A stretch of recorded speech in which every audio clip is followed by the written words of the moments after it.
Hello friends, आपके जो भी डाउट्स है वो कमेंट्स में लिखिए। आपके सारे डाउट्स 7 आवर्स के अंदर सॉल्व कर दिए जाएंगे। अगर आप इस वीडियो की नोट्स चाहते हो तो टेलीग्राम की लिंक नीचे डिस्क्रिप्शन से मिल जाएगी। हेलो फ्रेंड्स, तो आज हम लोग स्टडी करने वाले हैं स्टैंडर्ड 11 का चैप्टर नंबर फर्स्ट के बारे में। तो अपना जो चैप्टर है उसका नाम है फिजिकल वर्ल्ड, राइट। अब फिजिकल वर्ल्ड के फर्स्ट टॉपिक पे चलते हैं। तो यहाँ पर पहले टॉपिक में ही पहला क्वेश्चन है, व्हाट इज़ फिज़िक्स। पहले ये समझ लेते हैं, फिज़िक्स आप लोग पढ़ ही चुके हो। 10th स्टैंडर्ड में भी आया था, 9th स्टैंडर्ड में भी आया था, राइट। तो फिज़िक्स क्या है? फिज़िक्स मतलब कि ये ग्रीक वर्ड है जो कि एक कॉन्सेप्ट से आया है कि हमारे जो डे टू डे लाइफ में हम लोग जो भी चीज़ करते हैं वो एक फिज़िकल नेचर के साथ जुड़ा हुआ है, राइट। जैसे कि ड्यूरिंग सनसेट एंड सनराइज जो सन है वो रेडिश कलर का दिखता है, रेड कलर का। ऐसा क्यों? तो उसका स्टडी फिजिक्स में होगा, राइट। जो हमारा स्काई है वो ब्लू कलर का दिखता है। एक्चुअली स्काई का कोई कलर ही नहीं है, फिर भी स्काई ब्लू कलर का दिखता है, राइट। तो ये भी चीज़ हम लोग फिज़िक्स में स्टडी करते हैं। उसका जो रीज़न है वो भी यहाँ पर हम लोग जानेंगे कि अगर स्काई का कोई कलर नहीं है तो स्काई ब्लू कलर का क्यों दिखेगा, राइट। तो ये सारे डे टू डे लाइफ के जो भी स्टडी है वो हम लोग यहाँ पर करने वाले हैं, ओके। अब फिज़िक्स में बहुत सारे लॉज आने वाले हैं, अलग अलग साइंटिस्ट के अलग अलग लॉज हैं। अब जितने भी लॉज आने वाले हैं वो सारे यूनिवर्सल लॉज होते हैं, यूनिवर्सली प्रूव्ड लॉज होते हैं। जैसे कि लॉ ऑफ ग्रेविटी, तो लॉ ऑफ ग्रेविटी कहीं पर भी वायोलेट नहीं हो सकता, right. Conservation law of energy, वो भी कहीं पर भी उसका वायोलेशन नहीं हो सकता, उसी को हम लोग लॉ बोलेंगे। तो अलग अलग कॉन्सेप्ट के अलग अलग लॉज होंगे, राइट। अब यहाँ पर हमें दो चीज़ ध्यान में रखनी है, दो चीज़ हमें समझनी है। पहली है वो है यूनिफिकेशन, राइट। तो फर्स्ट चीज़ जो है वो है unification,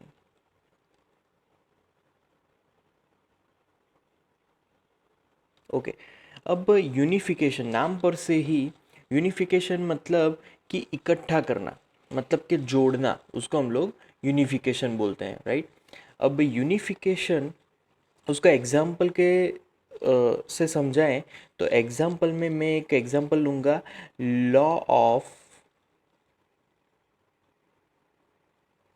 gravity, right. Law of gravity का अगर मैं यहाँ पर एग्जाम्पल ले रहा हूँ तो देखिए, ये लॉ ऑफ ग्रेविटी यूनिवर्सल है। कैसे? तो लॉ ऑफ ग्रेविटी हम लोग माइक्रोस्कोपिक, माइक्रोस्कोपिक मतलब क्या?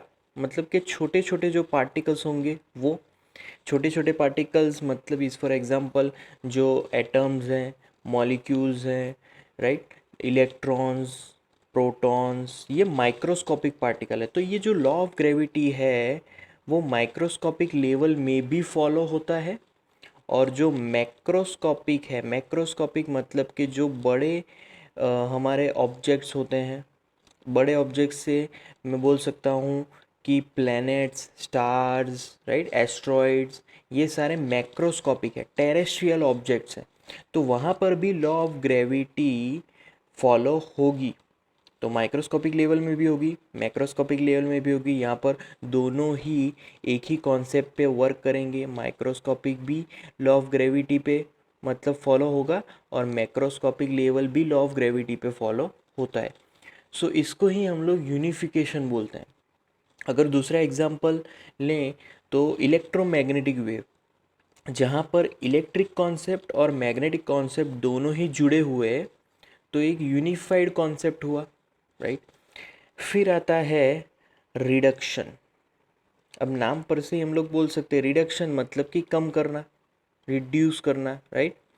तो रिडक्शन, अब यहाँ पर मैं एग्जांपल लूँगा थर्मोडायनेमिक्स का। थर्मोडायनेमिक्स का एग्जांपल हम लोग लेंगे। अब यहाँ पर थर्मोडायनेमिक्स का अगर एग्जांपल लें तो थर्मोडायनेमिक्स में अलग अलग मैक्रोस्कोपिक क्वांटिटीज़ आती है। जैसे कि यहाँ पर मैक्रोस्कोपिक क्वांटिटीज़, मतलब कि मैं यहाँ पर मैक्रो लिख रहा हूँ, तो वहाँ पर मैक्रोस्कोपिक क्वांटिटीज़ में टेम्परेचर आता है, राइट। उसके बाद इंटरनल एनर्जी यू आता है, फिर एंट्रोपी, राइट, एंट्रोपी एस। ये सारी मैक्रोस्कोपिक क्वांटिटीज़ है, राइट। बट यहाँ पर अगर माइक्रोस्कोपिक क्वांटिटीज़ की बात करें तो कौन माइक्रोस्कोपिक क्वांटिटीज़ में यहाँ पर काइनेटिक थियरी हम लोग जो पढ़ेंगे वो, राइट। तो काइनेटिक थियरी मतलब कि देखो, सारे ही पार्टिकल्स के काइनेटिक एनर्जीज डिफरेंट होंगे, राइट, माइक्रोस्कोपिक लेवल में। तो यहाँ पर ये दोनों चीज़ें अलग अलग होगी, यहाँ पर ये दोनों कॉन्सेप्ट अलग अलग होंगे, तब हम लोग उसका स्टडी करेंगे, मैक्रोस्कोपिक एंड माइक्रोस्कोपिक, राइट। तो उसको हम लोग रिडक्शन बोलेंगे। अब यहाँ पर अलग अलग स्टडी क्यों करेंगे, क्योंकि उससे ये जो टर्म है वो समझने में इजी रहेगा। ये जो रिडक्शन टर्म है वो समझने में इजी रहता है, इसीलिए यहाँ पर हम लोग अलग अलग उसको कॉन्सेप्ट को समझते हैं, राइट। तो ये हुआ हमारा रिडक्शन, ओके। उसके बाद है हमारा दूसरा topic, scope and excitement of physics. तो जैसे कि हमने यहाँ पर स्टडी किया microscopic level, right, microscopic and macroscopic. अब हम लोग उसका कॉन्सेप्ट जानते हैं।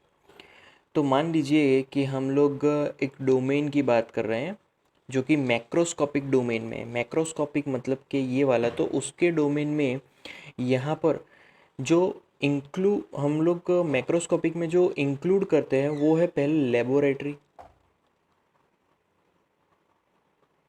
Sorry here laboratory, right. तो लेबोरेटरी यहाँ पर, तो लेबोरेटरी एक यहाँ पर कॉन्सेप्ट होगा माइक्रोस्कोपिक लेवल में, राइट। यहाँ पर मैक्रोस्कोपिक लेवल में वो होगा, राइट। तो लेबोरेटरी मैक्रोस्कोपिक लेवल में आएगा। फिर टेरेस्ट्रियल,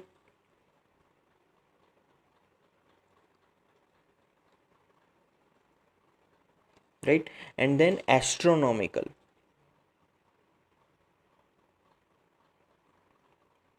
मतलब कि स्पेस में जो भी ऑब्जेक्ट्स हैं उनका स्टडी। तो ये सारे मैक्रोस्कोपिक डोमेन में हम लोग स्टडी करते हैं। अब यहाँ पर अगर माइक्रोस्कोपिक डोमेन की बात करें तो माइक्रोस्कोपिक डोमेन में पहले यहाँ पर आएगा एटॉमिक,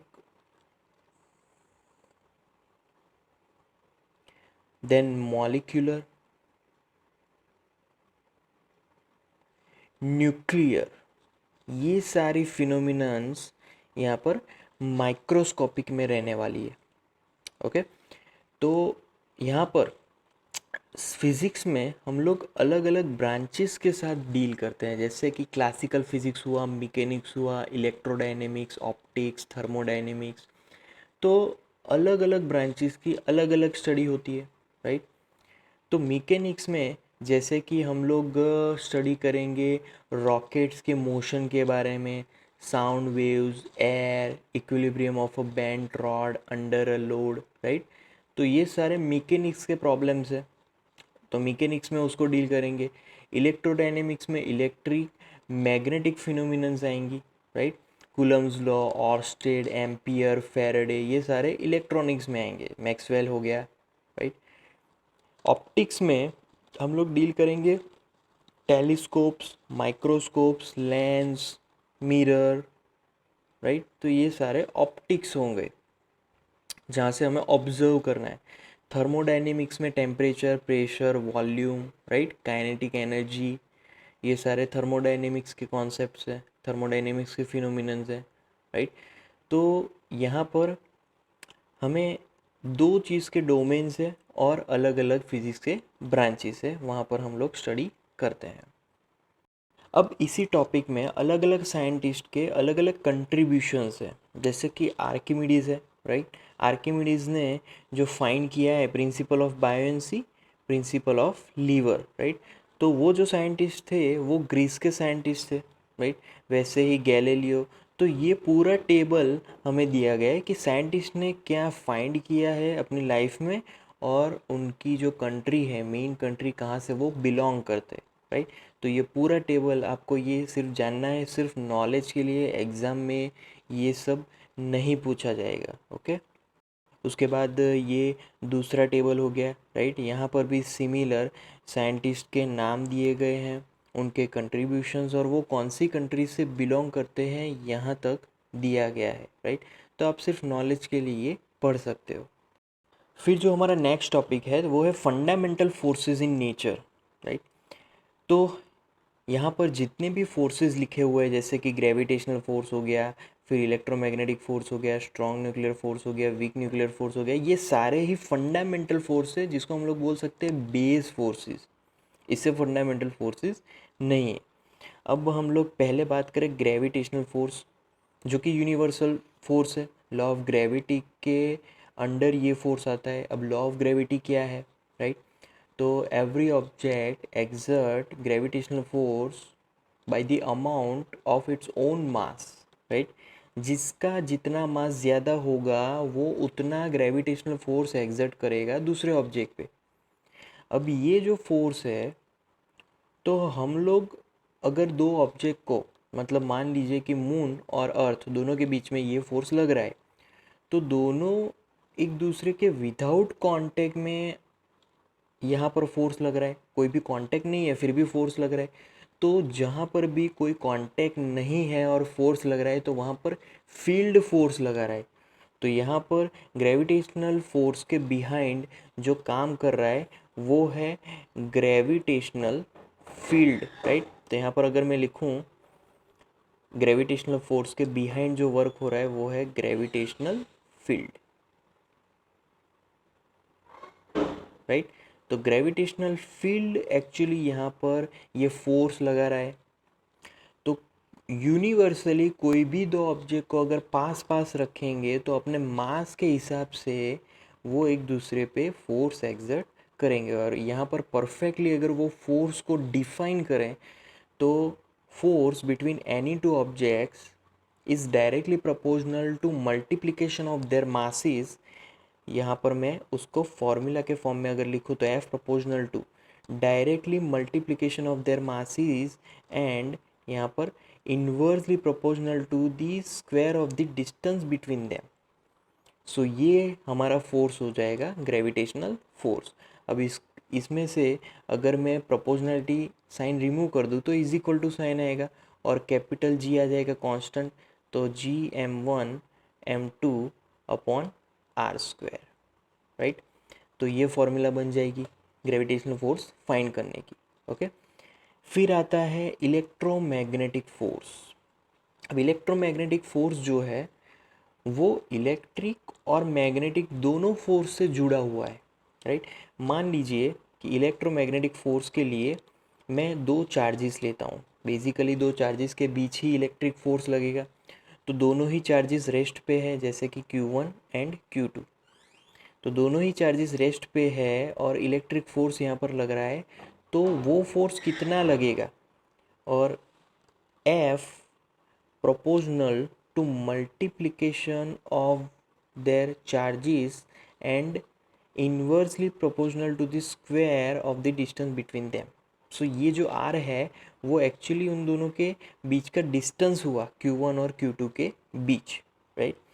मान लीजिए कि अगर प्रोपोर्शनलिटी साइन हटा दीजिए तो F is equal to sine आ जाएगी और एक कांस्टेंट लेके आएगी K, Q1 Q2 upon are square. अच्छा, ये जो फोर्स फार्मूला मैंने यहाँ पर लिखी ना, वो फोर्स फार्मूला हमने कूलम लॉ के अकॉर्डिंग यहाँ पर फार्मूला लिखी हुई है। तो ये जो फार्मूला के पीछे जो साइंटिस्ट का नाम है वो है coulomb.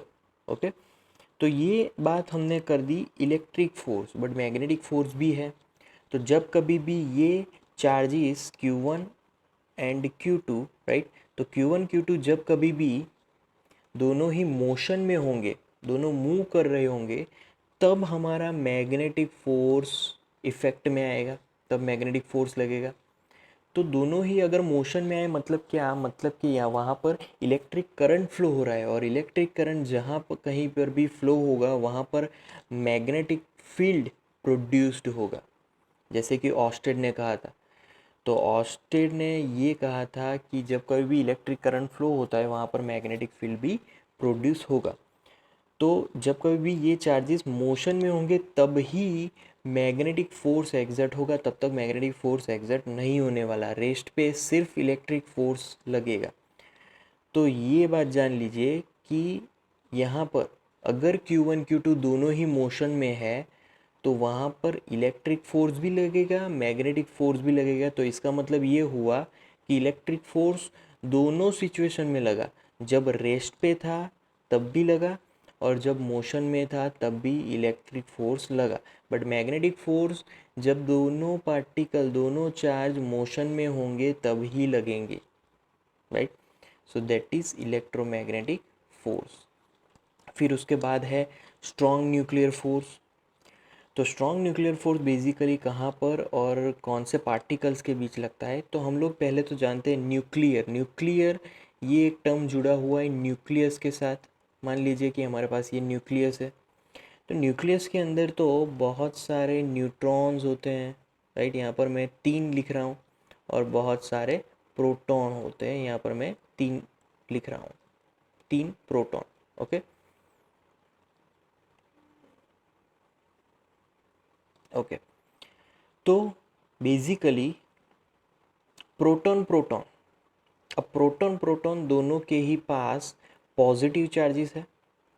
Positive charges means they will repel each other, दोनों एक दूसरे को दूर करने का ट्राई करेंगे क्योंकि दोनों ही के पास लाइक चार्जेस है, राइट। तो न्यूक्लियस के अंदर बहुत सारे प्रोटॉन हैं, वो एक दूसरे को दूर करने के लिए ट्राई करेंगे क्योंकि same charges, like charges repel each other. तो एक हिसाब से ये जो न्यूक्लियस है वो डिफॉर्म हो जाना चाहिए क्योंकि प्रोटॉन के चार्जेस की वजह से वहाँ पर रिपल्सन फोर्स बढ़ गया। बट ऐसा नहीं हो रहा है क्योंकि वहाँ पर एक और फोर्स एग्जर्ट हो रहा है, that is the strong nuclear force. और स्ट्रॉन्ग न्यूक्लियर फोर्स का ऑलवेज जो टाइप होता है वो होता है एट्रैक्टिव टाइप, राइट। वो ऑलवेज एट्रैक्टिव फोर्स लगता है। तो strong nuclear force always attractive force. अब यहाँ पर रिपल्सिव फोर्स भी है और एट्रैक्टिव फोर्स भी है, तो वहाँ पर कैसे ये न्यूक्लियस डिफॉर्म होने से बच जाएगा, राइट, ये क्वेश्चन होगा। बट यहाँ पर आंसर है उसका कि एट्रैक्टिव फोर्स इतना ज़्यादा बढ़ चुका है रिपल्सिव फोर्स से कि वहाँ पर न्यूक्लियस डिफॉर्म नहीं हो रहा है। कैसे? तो ये जो भी एट्रैक्टिव फोर्स है, जो भी स्ट्रॉन्ग न्यूक्लियर फोर्स है, वो प्रोटॉन प्रोटॉन के बीच तो लगता ही है, न्यूट्रॉन प्रोटॉन के बीच भी लगता है और न्यूट्रॉन न्यूट्रॉन के बीच भी ये फोर्स लग रहा है। तो अब जो एट्रैक्टिव फोर्स है वो रिपल्सिव फोर्स से बढ़ गया।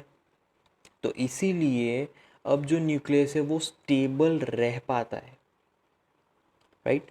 तो strong nuclear force always exerts inside nucleus and it is always attractive type force, okay. Then after we will discuss about weak nuclear force। तो पहले क्वेश्चन आता है वीक न्यूक्लियर फोर्स कहाँ पे एग्जर्ट होता है। तो week nuclear force during beta decay process. अब बीटा डीके प्रोसेस कहाँ पर ये प्रोसेस होता है, तो आप लोग जानते हैं रेडियो एक्टिव एलिमेंट। अगर रेडियो एक्टिव एलिमेंट नहीं जानते तो एक कॉन्सेप्ट छोटा सा बता देता हूँ। रेडियो एक्टिव एलिमेंट कहाँ पर यूज़ हुआ था, तो वो यूज़ हुआ था न्यूक्लियर बॉम्ब में। जो हिरोशिमा और नागासाकी, जो जापान में बॉम्ब ब्लास्ट हुआ था, न्यूक्लियर बॉम्ब ब्लास्ट, तो न्यूक्लियर बॉम्ब ब्लास्ट में ये रेडियो एक्टिव एलिमेंट्स यूज़ होते हैं। और रेडियो एक्टिव एलिमेंट्स ऑलवेज अपने न्यूक्लियस में से 3 हार्मफुल रेज एमिट करते हैं, alpha, beta and gamma rays. These rays are very harmful for all living organisms, right. तो बहुत ही हार्मफुल होते हैं। उसमें से जो बीटा रेज है, बीटा रेज मतलब कि वन काइंड ऑफ इलेक्ट्रॉन्स ही है। तो बीटा डीके प्रोसेस के दौरान एक इलेक्ट्रॉन और एक एंटी न्यूट्रिनो दोनों प्रोड्यूस होते हैं। सो ड्यूरिंग दिस प्रोसेस जो इलेक्ट्रॉन है और एंटी न्यूट्रिनो दोनों के बीच जो भी फोर्स एग्जर्ट हो रहा है, एक दूसरे पे जो भी फोर्स लगा रहे हैं, वो है हमारा वीक न्यूक्लियर फोर्स, राइट। तो always week nuclear force beta decay process में एग्जर्ट होता है, that is week nuclear force. और ये चार हमारे फंडामेंटल फोर्सेस थे। ओके, अब यहाँ पर बात करेंगे कि जो फोर्सेस हमने बात की उसकी स्ट्रेंथ क्या है, कौन सी रेंज में लगते हैं और ऑपरेट्स मतलब कि कौन से पार्टिकल्स में कहाँ पर वो एक्चुअली फोर्स लगते हैं, उसकी बात करेंगे। तो पहला है ग्रेविटेशनल फोर्स, जिसका रिलेटिव स्ट्रेंथ है 10⁻39, राइट, बहुत ही कम स्ट्रेंथ है। रेंज इन्फिनिटी है, यूनिवर्सल लॉ है, all objects in the universe, सारे ऑब्जेक्ट्स पे लगेगा। देन वीक न्यूक्लियर फोर्स, कितनी स्ट्रेंथ है 10⁻13, ग्रेविटेशनल फोर्स से तो ज़्यादा है, भले ही वीक है बट नाम सिर्फ वीक दिया है, बट स्ट्रेंथ ग्रेविटेशनल फोर्स से ज़्यादा है। उसकी जो रेंज है वेरी शॉर्ट, बहुत ही कम रेंज होती है। अब सब न्यूक्लियर साइज़ का होता है, जो रेंज है वो 10⁻16 मीटर तक ही उसकी रेंज है, राइट। फिर जो वो ऑपरेट होता है, वो मैंने बताया था कि जो बीटा डी के प्रोसेस है उस दौरान इलेक्ट्रॉन और न्यूट्रिनो के बीच वो लगेगा, राइट। उसके बाद इलेक्ट्रोमैग्नेटिक फोर्स है, उसकी स्ट्रेंथ थोड़ी ज़्यादा है, राइट, स्ट्रॉन्ग न्यूक्लियर से कम है। उसकी रेंज इन्फिनिटी है और वो चार्ज पार्टिकल्स के बीच एग्जर्ट होता है। और फिर फोर्थ फोर्स है स्ट्रॉन्ग न्यूक्लियर फोर्स, उसकी स्ट्रेंथ सबसे ज़्यादा है 1, शायद इसीलिए उसको स्ट्रॉन्ग न्यूक्लियर फोर्स बोलते हैं, स्ट्रॉन्ग, राइट। उसकी रेंज शॉर्ट है क्योंकि वो न्यूक्लियस के अंदर ही लगता है और न्यूक्लियस का डायमेंशन तो बहुत ही कम है, राइट। तो इसकी जो रेंज है वो है 10⁻15 मीटर ओनली। और वो फोर्स बिटवीन न्यूक्लियॉन्स लगता है। अब क्वेश्चन है न्यूक्लियॉन्स मतलब क्या, न्यूक्लियॉन्स मतलब कि number of neutrons and number of protons. तो इन सारों से मतलब कि इन सारे नंबर्स से न्यूक्लियॉन्स बनता है, neutron numbers and proton numbers. तो हमने आगे ही पढ़ा था कि ये force neutron neutron neutron proton proton proton के बीच लगता है। तो शॉर्ट में हम लोग लिख सकते हैं कि ये फोर्स न्यूक्लियॉन्स के बीच एग्जर्ट होता है। फिर है हमारा नेक्स्ट सब topic towards unification of forces. तो पहला जो साइंटिस्ट है जिसने ये फोर्स यूनिफाइड किए वो है आइजैक न्यूटन। तो आइजैक न्यूटन ने क्या किया, जो सेलेस्टियल है और टेरेस्ट्रियल मैकेनिक्स है उसको यूनिफाई किया। लॉ ऑफ ग्रेविटी हम लोग जानते हैं, राइट। और जो लॉ ऑफ मोशन है वो भी न्यूटन के तहत उन्होंने जो 3 इक्वेशंस दिए थे वो हम लोग आगे पढ़ेंगे। तो इनके तहत उन्होंने सेलेस्टियल और टेरेस्ट्रियल मैकेनिक्स को जोड़ा था, राइट। उसके बाद ऑस्टेड ऑस्टेड ने इलेक्ट्रिक और मैग्नेटिक दोनों फिनोमिनन को, जो कि जो कि एक ही हमने पढ़ा था इलेक्ट्रोमैग्नेटिक फोर्स, राइट। तो इलेक्ट्रोमैग्नेटिक जो इनसेपरेबल एस्पेक्ट है उनको यहाँ पर यूनिफाई किया था, जोड़ा था और उनको नाम दिया था इलेक्ट्रोमैग्नेटिज्म, राइट। फिर आता है मैक्सवेल। मैक्सवेल उन्होंने इलेक्ट्रिसिटी, मैग्नेटिज्म, ऑप्टिक्स, राइट। तो ये तीनों को जोड़ा था। जैसे कि उन्होंने बोला था कि जो भी हम लोग लाइट एज अ यूज़ कर रहे हैं, तो वो जो लाइट है वो और कुछ नहीं इलेक्ट्रोमैग्नेटिक वेव है। तो एक तो लाइट आ गया कॉन्सेप्ट, लाइट कॉन्सेप्ट मतलब कि ऑप्टिक्स, फिर इलेक्ट्रिसिटी और मैग्नेटिज्म आ गया, तीनों कॉन्सेप्ट आ गए। तो उसको वहाँ पर यूनिफाई किया गया है। फिर आता है शेल्डन ग्लेशो, एब्डस सलाम एंड स्टीवन विनबर्ग, राइट। तो इन्होंने यहाँ पर वीक न्यूक्लियर फोर्स और इलेक्ट्रोमैग्नेटिक फोर्स, राइट, उन दोनों को जो इन दोनों के जो एक्सपेक्ट है उन दोनों को जोड़ा और यहाँ पर बन गया इलेक्ट्रोवीक फोर्स, राइट। तो यहाँ पर भी यूनिफाई हुआ, किनको यूनिफाई किया गया, वीक न्यूक्लियर फोर्स और इलेक्ट्रोमैग्नेटिक फोर्स, राइट। फिर Carlo Rubbia and Simon van der Meer, इन्होंने भी यहाँ पर जो इलेक्ट्रो वीक फोर्स है उनकी जो थियरी को जो प्रिडिक्ट किया था उनको एक्सपेरिमेंटली वेरीफाई कर दिया। तो उनका नाम भी यहाँ पर जुड़ गया यूनिफिकेशन में। तो बेसिकली ये जो पूरा टेबल है वो कौन से साइंटिस्ट ने कौन से ईयर में और कौन से टर्म्स में यूनिफाई किया, यहाँ पर ये दिया गया है। फिर उसके बाद है नेचर ऑफ फिज़िकल लॉस। अब नेचर ऑफ फिज़िकल लॉज में मैंने पहले ही बोला था कि कुछ फिज़िक्स में कुछ लॉज आएंगे जो कि यूनिवर्सली फॉलो होते हैं, जैसे कि law of gravity, right, law of gravity. फिर दूसरा अगर लॉ की बात करें तो दूसरा जो लॉ है वो है law of conservation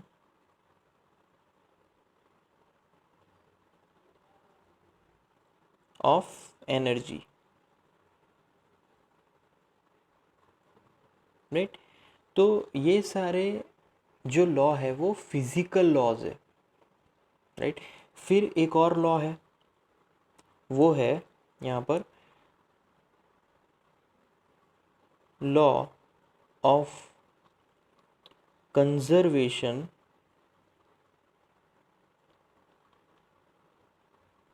of charges,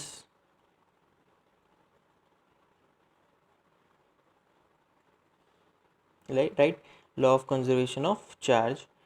फिर लॉ ऑफ कंजर्वेशन